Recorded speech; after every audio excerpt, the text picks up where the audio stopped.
Hello dears, welcome to തണ്ട kitchen recipes. ഇന്ന് തോഫ് കൊണ്ടുണ്ടാക്കുന്ന ഒരു സൈഡ് ഡിഷാണ് ഷെയർ ചെയ്യാൻ പോകുന്നത്. ചപ്പാത്തിക്കും ബ്രെഡിനും അപ്പത്തിനൊക്കെ നല്ലതാണ് കൂടെ കഴിക്കാനായിട്ട്. ഇത് BP കുറയാനും കൊളസ്ട്രോൾ ഷുഗറൊക്കെ കുറയാൻ വളരെ നല്ലതാണ്. നമുക്ക് ഡെയിലി കഴിക്കാം ഇത്. അപ്പോൾ ഇതെങ്ങനെയാണ് തയ്യാറാക്കുന്നതെന്ന് നോക്കാം. തോഫു ഞാനിവിടെ ഒരു 200 ഗ്രാമാണ് എടുത്തിരിക്കുന്നത്. ഇത് സോയ പനീറാണ്. നമ്മുടെ സാധാരണ പനീർ പോലെയല്ല, ഇത് നമുക്ക് ഡെയിലി കഴിക്കുന്നത് വളരെ നല്ലതാണ്. ഈ തോഫു പാക്കറ്റിൽ നിന്ന് പുറത്തെടുത്ത് നന്നായിട്ട് വാഷ് ചെയ്തെടുക്കണം. നമ്മൾ സാധാരണ പനീർ ചെയ്യുന്നത് പോലെ തന്നെ വാഷ് ചെയ്തെടുക്കണം. ഞാനത് വാഷ് ചെയ്തെടുത്തിട്ടുണ്ട്. കണ്ടോ, ഇവിടുത്തെ പനീർ പോലെ തന്നെയാണ് ഇതിരിക്കുന്നത്. ഇതിൻ്റെ പുറത്തുള്ള വെള്ളമൊക്കെ ഒന്ന് ടിഷ്യൂ പേപ്പർ കൊണ്ടൊന്ന് ഒപ്പിക്കളഞ്ഞതിന് ശേഷം ഇത് ചെറിയ കഷ്ണങ്ങളാക്കി കട്ട് ചെയ്തെടുക്കണം. സോയ പയറിൻ്റെ ഗുണങ്ങൾ എല്ലാവർക്കും അറിയാവുന്നതാണല്ലോ. ക്യാൻസറിനൊക്കെ വളരെ നല്ലതാണ്. ക്യാൻസർ വരാതിരിക്കാനും ക്യാൻസർ പേഷ്യൻ്റ് ആണെങ്കിൽ അത് ഒരു പരിധിവരെ അത് കുറച്ച് നിർത്താനും ഇത് സഹായിക്കുന്നുണ്ട്. സോയയുടെ ചങ്ക്സും സോയയുടെ എല്ലാ പ്രോഡക്റ്റും നല്ലതാണ്. സോയ പാലിൽ നിന്നുണ്ടാക്കുന്ന ഒരു ഐറ്റമാണ് ഈ തോഫു. നമ്മൾ പശുവിൻ പാലിൽ നിന്ന് പനീർ ഉണ്ടാക്കുന്നത് പോലെ തന്നെയാണ് ഇതും ഉണ്ടാക്കുന്നത്.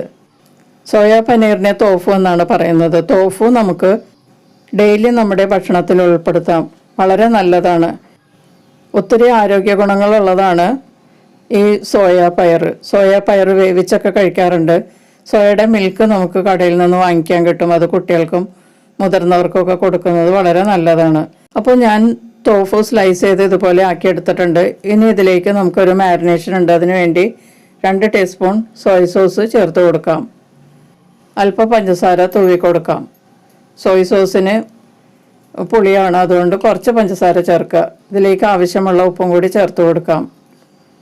1 ടീസ്പൂൺ അല്ലെങ്കിൽ 1.5 ടീസ്പൂൺ കോൺഫ്ലവറും കൂടി ചേർത്തിട്ട് നല്ലതുപോലെ ഒന്ന് മാരിനേറ്റ് ചെയ്യാം. കുറേശ്ശെ വെള്ളം തളിച്ചു കൊടുത്ത് നമുക്കിത് കഷ്ണങ്ങളിലൊക്കെ നല്ലതുപോലെ പുരട്ടിയെടുക്കണം. അപ്പോൾ കഷ്ണങ്ങളാക്കിയ തോഫ് ഞാൻ ഇതുപോലെ മാരിനേറ്റ് ചെയ്തെടുത്തിട്ടുണ്ട്. ഇനി നമുക്കൊരു പാൻ ചൂടാക്കി അതിലേക്ക് 1.5 ടേബിൾ സ്പൂൺ സൺഫ്ലവർ ഓയിലോ അല്ലെങ്കിൽ റൈസ് ബ്രാൻ ഓയിലോ ചേർക്കാം. ഇനി ചൂടായ എണ്ണയിലേക്ക് മാരിനേറ്റ് ചെയ്ത് വെച്ചിരിക്കുന്ന തോഫു എല്ലാം നിരത്തി വെച്ച് കൊടുക്കാം. ഇതോടൊപ്പം ഈ ചാനൽ ആദ്യമായി കാണുന്നവരും ഇതുവരെ സബ്സ്ക്രൈബ് ചെയ്യാത്തവരും സബ്സ്ക്രൈബ് ചെയ്തൊന്ന് സപ്പോർട്ട് ചെയ്യുക. അതിനടുത്തുള്ള ബെല്ലൈക്കൺ എനേബിൾ ചെയ്ത് എൻ്റെ അടുത്തടുത്ത വീഡിയോസ് ഉറപ്പുവരുത്തുകയും ചെയ്യുക. മാരിനേറ്റ് ചെയ്ത തോഫു എല്ലാം ഞാൻ പാനിൽ നിരത്തി വെച്ച് കൊടുത്തിട്ടുണ്ട്. ലോ ടു മീഡിയം ഹീറ്റിൽ ഇതൊന്ന് ഫ്രൈ ചെയ്തെടുക്കാം. ഒത്തിരി ഡാർക്കായി പോകാതെ ഇതെല്ലാം തിരിച്ചിട്ട് കൊടുക്കണം. ഇപ്പോൾ താഴെ ഭാഗം മുരിഞ്ഞു തുടങ്ങിയിട്ടുണ്ട്. 2-2.5 മിനിറ്റ് ഫ്രൈ ചെയ്താൽ മതിയാകും. എന്നിട്ട് ഇതെല്ലാം തിരിച്ചിട്ട് കൊടുക്കുക. ഇപ്പം എല്ലാം തിരിച്ചിട്ടതിന് ശേഷം താഴെ ഭാഗവും ഗോൾഡൻ ബ്രൗൺ നിറമാകുമ്പോഴേക്കും നമുക്കിത് പാനിൽ നിന്ന് മാറ്റാം.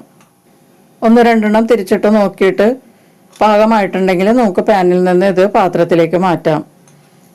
ഇപ്പോൾ ഈ തോഫു എല്ലാം 2 സൈഡും ഒരേപോലെ മുരിഞ്ഞ് കിട്ടിയിട്ടുണ്ട്.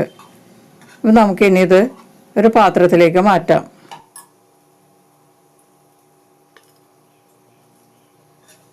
ഇപ്പോൾ ഫ്രൈ ചെയ്ത തോഫു എല്ലാം ഞാനൊരു പാത്രത്തിലേക്ക് മാറ്റിയിട്ടുണ്ട്. നമുക്ക് സെയിം പാനിൽ തന്നെ അടുത്ത കുക്കിംഗ് ചെയ്യാം. ഈ എണ്ണ നമുക്ക് ആവശ്യമുണ്ട്. ഇതിലേക്ക് പോരാത്ത അല്പം എണ്ണ കൂടി ചേർത്ത് കൊടുക്കാം. 1 ടീസ്പൂൺ ഓയിൽ ചേർക്കാം. നേരത്തെ ചേർത്ത ഓയിൽ തന്നെ ചേർക്കണം. ഇത് വളരെ കുറച്ച് എണ്ണയിലാണ് കേട്ടോ ഞാനിത് ചെയ്ത് കാണിക്കുന്നത്. അപ്പോൾ വളരെ ഹെൽത്തി ആയിട്ട് നമുക്ക് കഴിക്കാം. ഇതിലേക്ക് 1 ടീസ്പൂൺ പൊടിയായി അരിഞ്ഞ വെളുത്തുള്ളി ചേർക്കുക. 3 സ്പ്രിംഗ് അണിയൻ്റെ ബൾബ് ഭാഗം ഞാൻ എടുത്തിട്ടുണ്ട്. അതായത് ഉള്ളിയുടെ ഭാഗം അത് ചെറുതായിട്ട് കട്ട് ചെയ്ത് ഇതിലേക്ക് ചേർക്കാം. ഇപ്പോൾ വെളുത്തുള്ളി 1 ടീസ്പൂൺ ചേർത്തിട്ടുണ്ട്.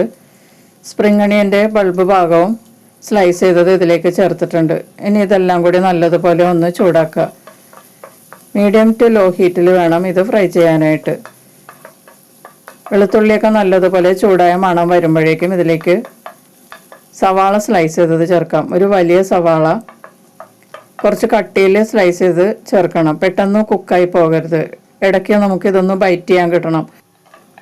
നേരിയതായിട്ട് സ്ലൈസ് ചെയ്താൽ പെട്ടെന്ന് കുക്കായി പോകും. അതുകൊണ്ടാണ് കട്ടിയിൽ ഇത് അരിയുന്നത്. ചൈനീസ് സൈഡ് ഡിഷിലെല്ലാം സവാള ഇതുപോലെ കട്ടിയായിട്ടാണ് അരിയുന്നത്. ഇനി സ്പ്രിംഗ് അണിയൻ്റെ വൈറ്റ് ഭാഗം നീളത്തിൽ കട്ട് ചെയ്ത് ഇതിലേക്ക് ചേർക്കാം. അതായത് ഉള്ളിയോട് ചേർന്നുള്ള വെളുത്ത നിറത്തിലുള്ള ഭാഗം കട്ട് ചെയ്ത് ഇതിലേക്ക് ചേർക്കാം. ഈ സവാളയോടൊപ്പം തന്നെ ഇതും കിടന്നൊന്ന് വാടണം. ഒന്ന് സോട്ടായാൽ മാത്രം മതി. ഇനി ഇതിലേക്ക് 3 ടീസ്പൂൺ സോയ സോസ് ചേർത്ത് കൊടുക്കാം. അല്പം പഞ്ചസാരയും കൂടി ചേർക്കാം. സോയ സോസ് ചേർക്കുമ്പോൾ അല്പം പഞ്ചസാര എപ്പോഴും ചേർക്കാൻ നോക്കുക. ഇനി 1 ടീസ്പൂൺ ഓയിസ്റ്റർ സോസ് ചേർക്കാം. ഇത് ഓപ്ഷണലാണ്, ഇഷ്ടമല്ലാത്തവർക്ക് ചേർക്കണ്ട. വെജിറ്റേറിയൻസ് ആണെങ്കിൽ ഈ ഓയിസ്റ്റർ സോസ് അവോയ്ഡ് ചെയ്യുക. അല്പം പഞ്ചസാര കൂടുതൽ ചേർത്താൽ മതിയാകും. സോസ് എല്ലാം നല്ലതുപോലെ പതഞ്ഞു വരുന്നത് വരെ വഴറ്റി കൊടുക്കുക. സോസ് ചേർത്തതിന് ശേഷം മീഡിയം ഹീറ്റിൽ കുക്ക് ചെയ്യുക. ഇതിലേക്ക് അല്പം ഉപ്പും കൂടി ചേർത്ത് കൊടുക്കുക. സോസിനൊക്കെ ഉപ്പുള്ളതായതുകൊണ്ട് അല്പം ചേർത്താൽ മതിയാകും. ഇനി ഫ്രൈ ചെയ്ത് വെച്ചിരിക്കുന്ന തോഫു ഇതിലേക്ക് ചേർത്ത് സോസുമായി നല്ലതുപോലെ മിക്സ് ചെയ്യുക. ഇതിലേക്ക് ഇനി 1.5 ടീസ്പൂൺ ഗ്രേപ്പ് വൈൻ ചേർത്ത് കൊടുക്കാം. നിങ്ങളുടെ കൈകളിൽ ഉണ്ടെങ്കിൽ ചേർക്കുക, അല്ലെങ്കിൽ ചേർക്കാതിരിക്കുക. നല്ലതുപോലെ ഒന്ന് മിക്സ് ചെയ്തതിന് ശേഷം ഇതിലേക്ക് ഇനി 1/2 കപ്പ് വെള്ളം ചേർത്ത് കൊടുക്കാം. വീണ്ടും നല്ലതുപോലെ ഒന്ന് മിക്സ് ചെയ്ത് കൊടുക്കാം. തോഫു മാരിനേറ്റ് ചെയ്ത പാത്രത്തിലുള്ള മാരിനേഷൻ്റെ ബാക്കി ഭാഗം കുറച്ച് വെള്ളത്തിൽ അടുപ്പിച്ച് ഇതിലേക്ക് ചേർക്കാം. തുടരെ ഇളക്കി കൊടുത്ത് നല്ലതുപോലെ കുഴഞ്ഞു വരുന്ന പാകം വരെ വഴറ്റി കൊടുക്കണം. പെട്ടെന്ന് തിക്കാകാൻ വേണ്ടിയിട്ട് മീഡിയം ഹീറ്റിലോ മീഡിയം ടു ഹൈ ഹീറ്റിലോ കുക്ക് ചെയ്യാം. ഇതിലേക്ക് ഇനി എരിവിനുള്ള കുരുമുളക് പൊടി ചേർത്ത് കൊടുക്കാം. ഞാൻ 1.5 ടീസ്പൂൺ കുരുമുളക് പൊടി ചേർത്തിട്ടുണ്ട്. ആകെ മസാലപ്പൊടിയായിട്ട് ചേർക്കുന്നത് കുരുമുളക് പൊടി മാത്രമാണ് കേട്ടോ. ഇനി ഇതുപോലെ 2 പീസ് സെലറി പൊടിയായി അരിഞ്ഞ് ഇതിലേക്ക് ചേർക്കാം. സെലറി ചേർത്താൽ നല്ല ഫ്ലേവറും നല്ല ടേസ്റ്റും ആയിരിക്കും. നമ്മൾ ഫ്രൈഡ് റൈസിലൊക്കെ ചേർത്താലും വളരെ നല്ലതാണ്. ഇനി ഇതിലേക്ക് കുറച്ച് സ്പ്രിംഗ് അണിയനും കൂടി ചേർത്തിട്ട് ഒന്ന് മിക്സ് ചെയ്യാം. 10 സെക്കൻഡ് ഒന്ന് വഴറ്റി കൊടുക്കാം.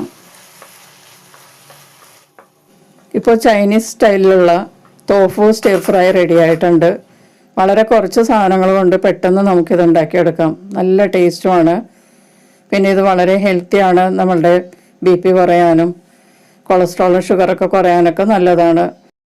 ക്യാൻസർ വരാതിരിക്കാനും ഇത് കഴിക്കുന്നത് നല്ലതാണ്. പിന്നെ ക്യാൻസർ രോഗികളാണെങ്കിലും അവർക്കും ഇത് കഴിക്കുന്നത് നല്ലതാണ്. പിന്നെ തോഫു കൊണ്ട് നമുക്ക് നാടൻ കറികളും ഉണ്ടാക്കാം.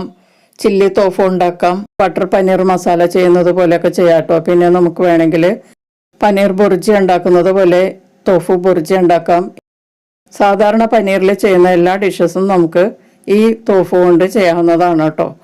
അപ്പോൾ എല്ലാവരും ഒന്ന് ട്രൈ ചെയ്ത് നോക്കിയിട്ട് നിങ്ങളുടെ അഭിപ്രായങ്ങളും നിർദ്ദേശങ്ങളൊക്കെ അറിയിക്കുക. വീഡിയോ ഇഷ്ടപ്പെട്ടാൽ ലൈക്ക് ചെയ്യും. നിങ്ങളുടെ ഫ്രണ്ട്സിനും റിലേറ്റീവ്സിനൊക്കെ ഒന്ന് ഷെയർ ചെയ്ത് കൊടുക്കുകയും ചെയ്യുക. നമുക്ക് മറ്റൊരു റെസിപ്പിയുമായി വീണ്ടും കാണാം. Thank you.